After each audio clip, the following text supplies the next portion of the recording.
না, এই দুনিয়াতে কোথায় কোথায় কারা কারা খুশি মানিয়েছে কবি ছন্দের মাধ্যমে লিখছে দেখুন। সারা দুনিয়ার কোনায় কোনায় সেজে উঠেছে, সারা দুনিয়ার কোনায় কোনায় সেজে উঠেছে, আজ নবী কোলের সেই রমণী ধরাই এসেছে, আজ নবী কোলের সেই রমণী ধরাই এসেছে, আজ নবী কোলের সেই রমণী ধরাই এসেছে। সরকার কি আমাত মারহাবা, দিলদার কি আমাত মারহাবা, আকা কি আমাত মারহাবা, হুজুর কি আমাত মারহাবা, মারহাবা মারহাবা। আজ নবী কোলের সেই রমণী ধরাই এসেছে, আজ নবী কোলের সেই রমণী ধরাই এসেছে। যার আগমনে ধন্য সারা বিশ্ব এ জাহান, কুল আলমেরি সেরা যিনি সুলতানে সুলতান, কুল আলমেরি সেরা যিনি সুলতানে সুলতান। যার আগমনে ধন্য সারা বিশ্ব এ জাহান, কুল আলমেরি সেরা যিনি সুলতানের সুলতান, কুল আলমেরি সেরা যিনি সুলতানে সুলতান। সৈয়দুল বশর নবী আমার ধরাই এসেছে, সৈয়দুল বশর নবী আমার ধরাই এসেছে, আমোদ প্রমোদে অলি গলি সেজে উঠেছে, আজ নবী কোলের সেই রমণী ধরাই এসেছে, আজ নবী কোলের সেই রমণী ধরাই এসেছে, আজ নবী কোলের সেই রমণী ধরাই এসেছে।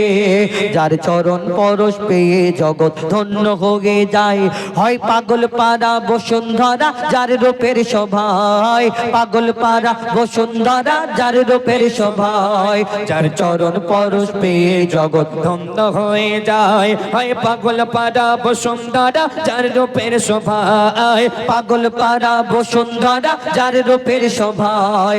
লাবণ্যময় নিপুণ মায়াবী সুরাত গড়েছে, লাবণ্যময় নিপুণ মায়াবী সুরাত গড়েছে, খোদার পরে মোর নবী শান উর্ধে রয়েছে, আজ নবীর কোলের সেই রমণী ধরাই এসেছে, আজ নবী কোলের সেই রমণী ধরাই এসেছে, আজ নবী কোলের সেই রমণী ধরাই এসেছে। সারা দুনিয়ার কোনায় কোনায় সেজে উঠেছে, সারা দুনিয়ার কোনায় কোনায় সেজে উঠেছে, আজ নবী কোলের সেই রমণী ধরাই এসেছে, আজ নবী কোলের সেই রমণী ধরাই এসেছে, আজ নবী কোলের সেই রমণী ধরাই এসেছে, আজ নবী কোলের সেই রমণী ধরাই এসেছে। শুনলেন আপনাদের সম্মুখে দুটো না, কিন্তু যখন ছেলে পুলে বড় হয়, বিশেষ করে আমাদের বাপ মা যখন বুড়ো হয়ে যায়, তখন আস্তে আস্তে তাদের রোজগার কমে যায়, তাদের দিকে আমরা লক্ষ্য করি না, বাপ মার মনটা তখন ভিতরে ভেঙে পড়ে, আস্তে আস্তে কাঁদে ভিতরে, কিন্তু কারোকে দেখাতে পারে না। নিজের ছেলের বদনাম কারোর কাছে করতে পারবে না, কেন? সে চিন্তা করে আমি কার বদনাম করবে, তো আমারই সন্তান, আমার ছেলে, লোক তো আমাকে খারাপ বলবে, আমার সন্তানকে খারাপ বলবে, তবুও কোনোদিন বুক ফেটে যায়, মুখ ফাটে না, মুখ থেকে বলে না কোনোদিন যে আমার সন্তান। তো একটা ঘটনা তুলে ধরেছে আমার কবি, কি একটা সন্তান, একটা মায়ের একটা সন্তান ছিল, একটা ছেলে ছিল, সেই ছেলেকে মা এত কষ্ট করে লালন পালন করেছে, কোনোদিন কোনো কষ্টর মুখ দেখিনি, সেই সন্তানকে যেটা বলেছে সেটা করেছে, নিজে লোকের বাড়ি থালা হাঁড়ি ধুয়ে কষ্ট করে কাজ কাম করে সেই সন্তানকে লেখাপড়া করিয়ে বড় করে তুলেছে, বড় অফিসার করে তুলেছে। মাকে এত ভালোবাসতো, মা যা বলতো তাই, যা বলতো তাই, না মা তোমাকে আমি জীবন ভর ভুলবো না। মা বলতো, মা বাবা তোমাকে আমি এত কষ্ট করে মানুষ করছি, বুড়ো বয়সে তুমি যখন অফিসার হবে আমাকে দেখবে তো?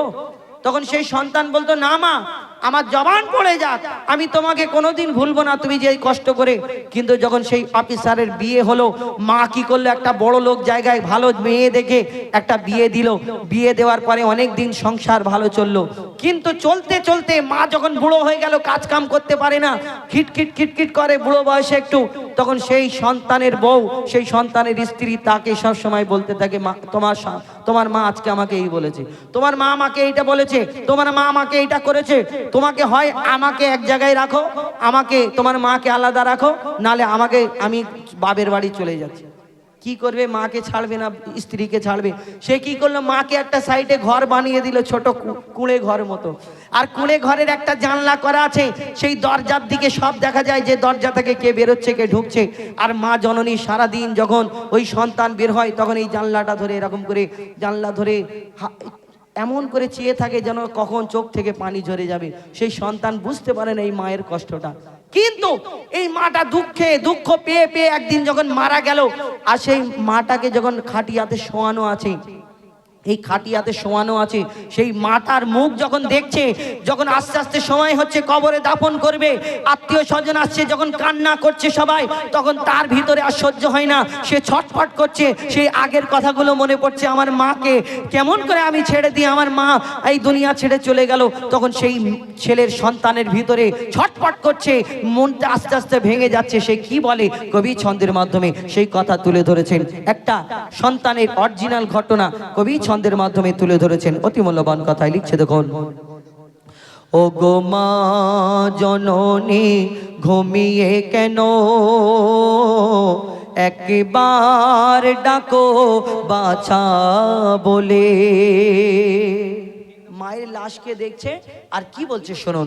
ও গো মা জননী ঘুমিয়ে কেন, একবার ডাকো বাছা বলে, একবার ডাকো বাছা বলে।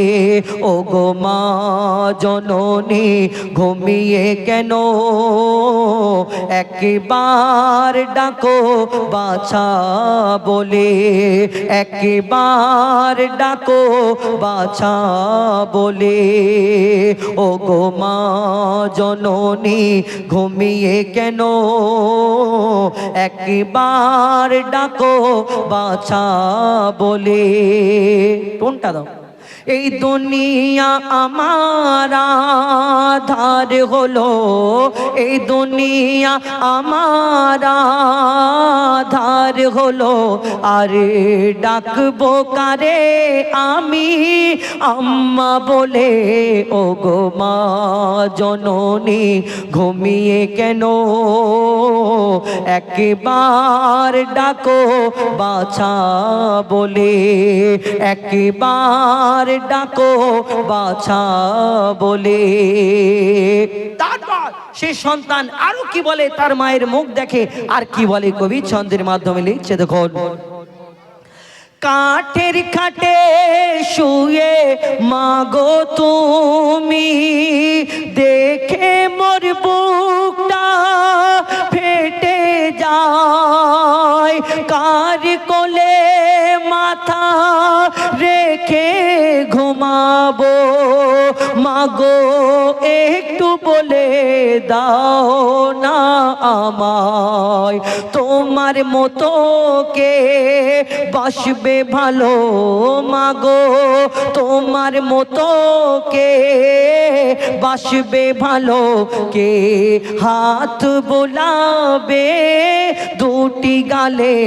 ও গো মা জননী ঘুমিয়ে কেন, একবার ডাকো বাছা বলে, একবার ডাকো বাছা বলে।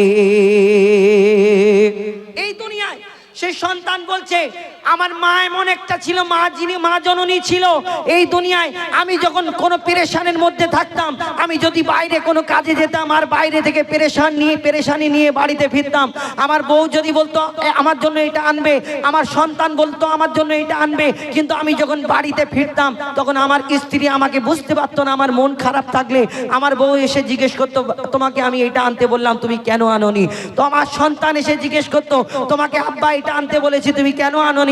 কিন্তু আমার মা জননী এমন একটা সম্পর্ক আমার ছিল যে মা আমার মুখটা দেখলে ঠিক বুঝতে পারতো যে সন্তানকে যখন কষ্টের মধ্যে থাকে এই মা জননী এসে ঠিক বুঝতে পারে আর মাথায় হাত বুলিয়ে দেয়, বলে বাবা তোর কোনো চিন্তা নেই, আমি তোর জন্য দোয়া করি, আল্লাহ সব মুসিবত থেকে তোকে পার করে দেবে। সেই মা জননী একমাত্র এমন মা যে আমাদের কষ্ট হলে, সন্তানের কষ্ট হলে, আমি যদি দূরেও থাকি কষ্ট হলে আমার মা জননী ফোন করে আমাদের জিজ্ঞেস করে বাবা তোর কিছু হয়েছে নাকি। কিন্তু মায়ের সঙ্গে এমন একটা সম্পর্ক, কিন্তু সেই মাকে আমরা যখন বুড়ো হয়ে যায় তখন বুঝতে পারি না, খিটখিটে মনে হয়। কবি ছন্দের মাধ্যমে লিখছে, দেখুন, মোর দুঃখ কষ্ট বুঝতো না কে, মোর দুঃখ কষ্ট বুঝতো না কে, শুধু তুমি বুঝিতে ও গো মা, বিপদ আপদে সান্ত্বনা দিয়ে আদর কপালে দিতেছো মা, তোমার কলিজার টুকরাকে মাগো, তোমার কলিজার টুকরাকে মাগো, কার ভরসায় রেখে গেলে ও গো মা, জননী ঘুমিয়ে কেন একবার ডাকো বাছা বলে, একবার ডাকো বাছা বলে। তারপর সেই মা জননীকে কবরে দাপন করা হলো। কাপড়ের মুখটা খুলে আবার সন্তানকে যখন দেখে, তার চোখ থেকে টপ টপ করে পানি ঝরে, তখন চিন্তা করে যে মা গো, তুমি আমাকে যেমন খেয়াল রেখেছিলে, যেমন করে মানুষ করেছো, আমি সেই রূপ তোমাকে খেয়াল রাখতে পারিনি। তখন মনে হয় তখন তোমার চোখ থেকে টপ টপ করে পানি ঝরে, কিন্তু যখন বেঁচে থাকে তখন আমরা বুঝতে পারি না। কবি ছন্দের মাধ্যমে আরো কি লিখছে, দেখুন, শোনো গো আমার মা জননী, শোনো গো আমার মা জননী, থামে না আমার চোখের পানি, কত শত কাজের মাঝে মাগো তোমার আমি খেয়াল রাখতে পারিনি, কত কষ্ট দিয়েছিলাম মাগো, কত কষ্ট দিয়েছিলাম মাগো, তবুও তুমি দূরে দাওনি ঠেলে ও গো মা, জননী ঘুমিয়ে কেন একবার ডাকো বাছা বলে, একবার ডাকো বাছা বলে। শেষ কথায় কবির মনের ফারিয়াদ লিখছে, দেখুন, মা গো মা তোমার দুধের দেনা শোধ করতে কভু পারিব না, বন্দি থাকিব আল্লাহর কাছে যদি তুমি না করো মার্জনা, মায়ের মতো কেউ হয় না আপন, বাবার মতো কেউ হয় না আপন, মঈদুল ইসলামের কলম বলে ও গো মা, জননী ঘুমিয়ে কেন একবার ডাকো বাছা বলে, একবার ডাকো বাছা বলে, আর একবার ডাকো বাছা বলে।